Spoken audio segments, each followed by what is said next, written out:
Hey guys, welcome back to another video. So today I want to talk about the age-old debate, is tone in the hands or is tone in the fingers? You hear this said a lot, and actually recently I was watching an interview with Steve Lukather on Rick Beato's channel. He was talking about hanging out with Eddie Van Halen and how when Eddie plugged into Steve's rig, he sounded like Eddie Van Halen. I've heard, Jerry Cantrell from Alice in Chains, who toured with Van Halen, say the same thing about Eddie. Heard the same story about many other guitar players. When they picked up a guitar, they sounded like themselves. On the other side of the argument, people will say, look, there's no way you could make a Roland jazz chorus sound like a raging Marshall or Mesa half stack full on. It can't be done. So I think there's just a little bit of when people go on either side of the debate, a little bit of a misunderstanding on what that means when they say tone is in the hands. What I would postulate is that a lot of the sound of how you play is really in your hands. And it is a bit of an equalizer, so that if you like the way you sound when you play, you're going to sound like you, and you're going to sound good through a host of different options of amps and pedals. And if you can't seem to find that magic bullet in terms of getting the perfect tone, that's really a whole other video issue and whatever. But some of it might be, you might want to look at how you're actually playing the guitar. If you're going for a certain artist sound, the question is, do you sound like them when you play? And if you don't, there's no pedal, there's no amp, there's no anything that's going to fix that unless you play and sound like them. So having said that, we're going to hop into Helix. I'm going to jump over to HX Edit and go through some examples of what I think people mean when they say tone is in the hands, and hopefully shed some light on this subject. Okay, so here we are in HX Edit. I've got a completely blank preset. You're just hearing the guitar, nothing else, no amp effects, process, nothing. Completely blank. So since I mentioned Van Halen in the intro, I'm going to do one example by him to kind of hopefully illustrate this tone is in the hands thing. I'm not really much of a Van Halen guy, to be fair, so I'm just going to do something very basic. I'm going to do the intro to Ain't Talking About Love.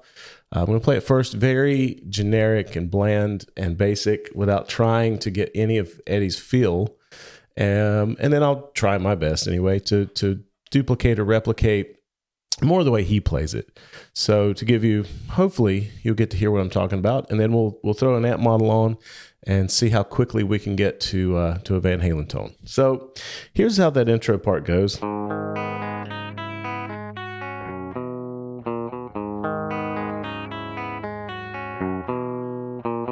So it doesn't matter, what amp I run that through. That's not how Eddie plays it. It's a lot of palm muting, his timing and tempo, little bends and vibrato and stuff. There's not a lot of vibrato to be done in this particular thing, but there's a little bit of that on there. So if I'm going to try to play it a little bit more like Eddie, here's what it might sound like.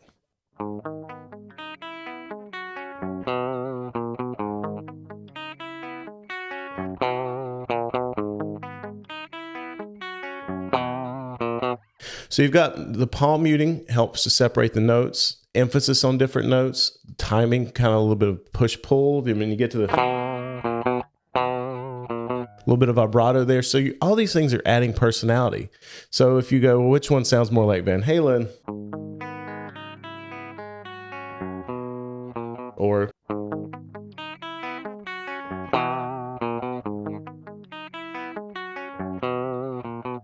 the second one has a lot more of his characteristics. Again, I'm not claiming to be able to nail this stuff, but now that we've identified a couple things there, let's throw an amp.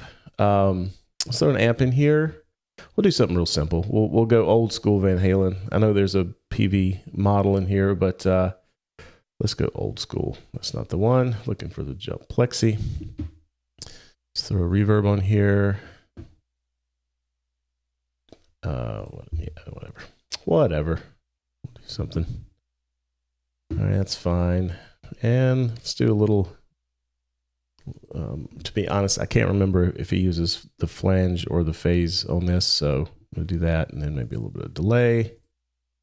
Just throw some of the stuff on there. This is just a real-time build to kind of hopefully highlight how, somewhat simple it is once you're playing things right to get a ballpark tone.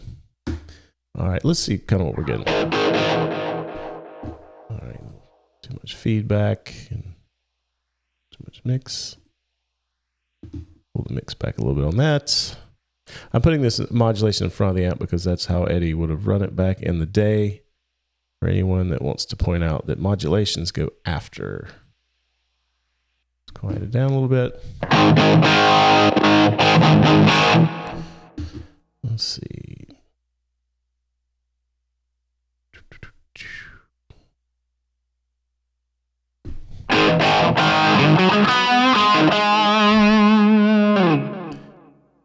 It's a little bit darker of a tone than I would normally go for. Let's try and pull a little bit more bass out. And Marshall thing and crank it up.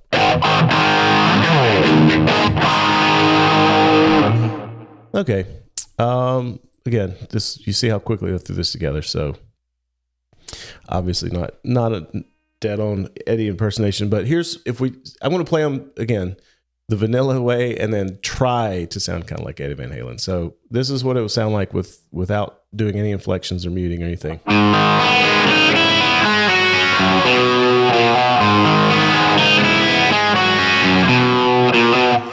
So if you buy a patch on the internet or build a patch and you go, that doesn't sound like Van Halen, let's see if it gets any closer playing it this way.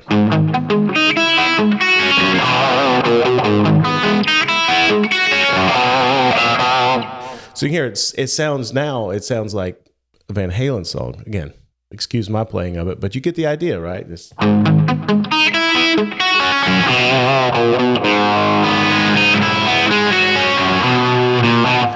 So I think that's what people mean by tone is in the hands of the fingers. You plug Eddie into any decent rig and he's going to sound like Eddie Van Halen, rest in peace, Eddie, but you get the idea. A good player is a lot of how they sound is how they play. It's the attack on the guitar. So, to the question, is it the hands or is it the equipment? Well, it's both. I mean, granted, if we switch this over to something, let's see. Yeah, let's switch it over to a Roland jazz chorus. Yeah, that doesn't sound like the record. It's not going to. But even with that tone,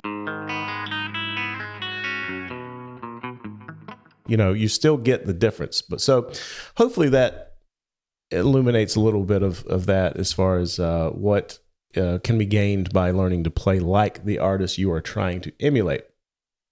Another example of someone that's rather, popular when people talk about chasing tone was one of my favorites, Stevie Ray Vaughan. And, he's another one that, sorry, let me get this. I got something on my screen to get out of the way. Sorry. He's another one that people spend lots of time, lots of money, lots of internet sleuthing to try to find the perfect Stevie Ray tone, how to get, the right tube screamer, the right amp, when Stevie while he went through a lot of amps and his guitars were great, but take the tube screamer for instance. There's all these reissues and everyone pays lots and lots of money. Stevie just used whatever came out. I don't know. I'm assuming he used an 808 at one point. I know he used a TS9 and then he used a TS10 when that came out because it was a tube screamer. He just needed a tube screamer. There's a great example, and I'll show a clip of it here in a second, of him playing through a backline of completely Marshalls and like Marshall combos and 4x12 cabinets. The opposite of what you would think of when you think of Stevie Ray Vaughan. You think, Fender blackface amps or Dumble. He usually had a Marshall in his rig somewhere, but that was not what you would think of as a signature sound. And guess what? It sounded like Stevie Ray Vaughan. If you just heard the audio, you wouldn't stop and think, oh, well, that's not his Fender rig. If you A/B'd the two side by side, there's some differences, but at the end of the day, it wasn't enough to make Stevie not sound like Stevie. Okay, so here we have Exhibit A. This is Stevie Ray Vaughan doing Voodoo Child live using nothing but Marshalls.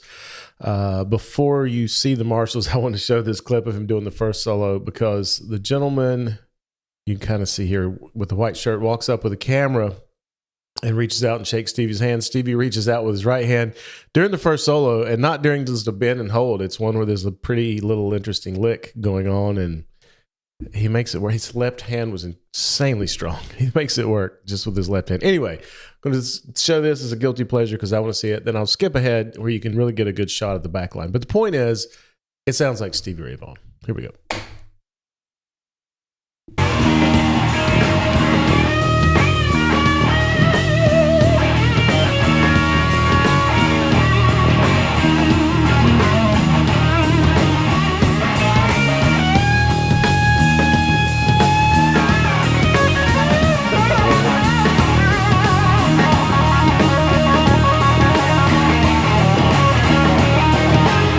I love that.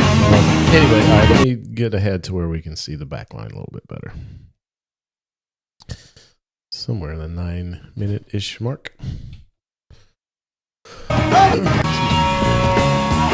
of the marshals back there.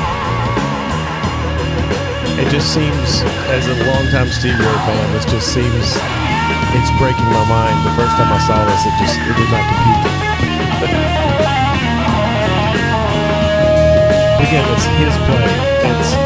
It's how he sounds. You could plug a Strat into those Marshalls, and no one's going to sound like Stevie Ray. It's arguable whether or not there's a big difference between this Marshall rig versus his Fender Dumble rig. And yeah, it's different shows. He sounds different. But still, I'm going to play another few seconds, but he sounds like Stevie.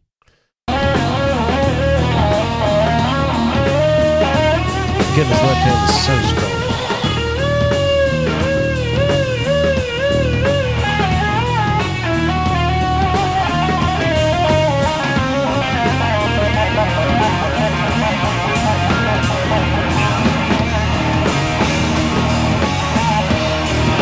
You get the idea.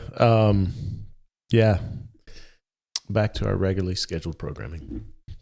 To do another example here, we're back to just a very little clean patch here. Literally nothing in it. I've turned the reverb off even. If we look at something like Voodoo Child, I'm going to play that with no vibrato, inflections, hammer-ons, nothing. Just the notes. It would sound like this.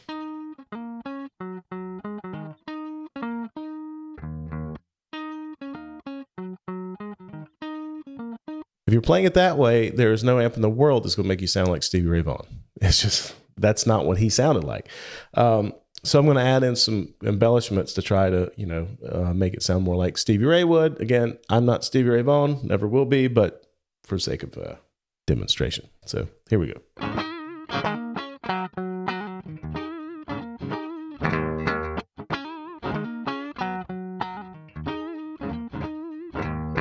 So there's more different rhythm to it. There's a lot of vibrato and slides and hammer-ons and a lot of rakes. That was a pretty signature thing that Stevie would do. Just different ways he played in his style. So again, was the tone in his hands? Yes. No one else could pick up his rig and sound like him. If he plugged into someone else's rig, he'd probably sound like Stevie. But again, if you plugged him into, a Roland Jazz chorus, it's not going to be his signature tone, but it will still sound like him. So let's do the same experiment. Let's just throw something together really quickly and, see if we can get somewhere in the neighborhood of Stevie Ray Vaughan. We'll pick a Fender Deluxe. Why not? All right. Whoops. Let's see what kind of cab. All right, we'll try that for now. Of course, we'll add a little tube screamer on there. And Stevie would typically run the gain way down and the level all the way up. So we'll do that. Let's see what we get.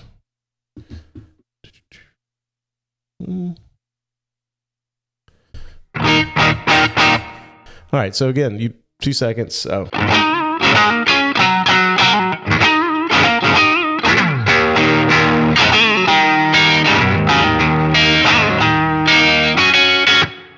As long as you play in the vein of Stevie Ray Vaughan, you're...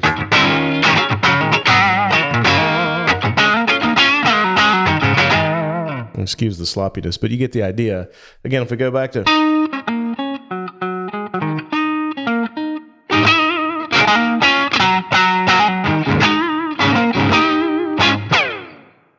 it does come down to how you play it. So for people chasing tone, I usually recommend start with you.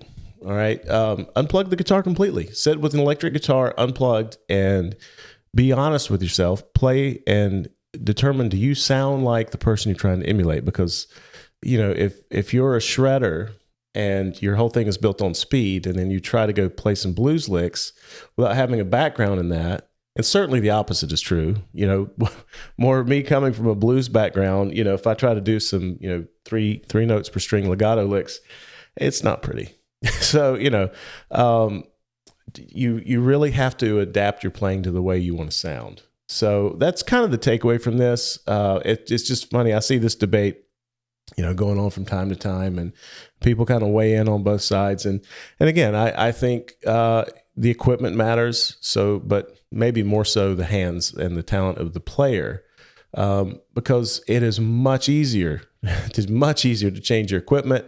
If there's an amp you're not wild about, you can change out an amp. But if you sound good, you will sound good with whatever you're playing through. And at that point, you're just basically looking to find something that really complements the sound you want to hear, versus trying to get a piece of gear to make you sound like how you want to sound. First, sound good, sound the way you want to hear yourself play. The equipment side will be easy at that point, I promise you. Here in Helix, all these amps, there's any number of amps. I tend to build a preset and use one amp model and build like a pedal board around it, and I don't change presets a lot. That's just my workflow. Lots of people do it differently, but there are any number of amplifier models in Helix that I could do that with, and it would be just fine. And at the end of the day, if I listen back to a gig where I use maybe the Litigator one time and the Matchless another time, it's not night and day. I might tell a little difference, but even I go back on my YouTube channel, and as the firmware updates came out, I was using different amp models. And even before then, I've if I ever go back and watch videos of when I was using a Marshall or other amps, like it all kind of sounds like me, in the sense that I tend to dial tones in a certain way. I play a certain way. So I at this point, I don't spend a lot of time chasing. I don't chase down that golden amp, that magic amp. Love to have a Dumble for the sake of having a Dumble, but unless that lottery comes around, that's not happening. But at the end of the day, a Dumble wouldn't make me play any better. It'd sound amazing, it'd be great, but I would still play like me. It's not going to fix anything I'm doing wrong. So anyway, I just wanted to make this video, talk about that debate, and also hopefully to encourage you, like if you get happy with your playing, you'll eliminate a lot of stress of chasing tone and chasing gear. And then at that point, gear becomes fun, because you're just looking for things that might add to your tone or different effects that might inspire you to play certain things, but you're not needing that gear to make you sound good, if that makes sense. So I hope through all this rambling and such that some of this was helpful, or might inspire you to try some new things or change your perspective. And let me know in the comments below. Appreciate you guys as always for checking out the videos. Please like, comment, subscribe. There'll be links to my marketplace presets. If you want to check those out, it's a great way to support the channel. If you're a Helix or a Variax user, I have presets for both. And yeah, let me know what you guys think in the comments. What do you think? Is tone in the hands, or is it the equipment, or both? Let me know what you think. Until next time, we'll see you.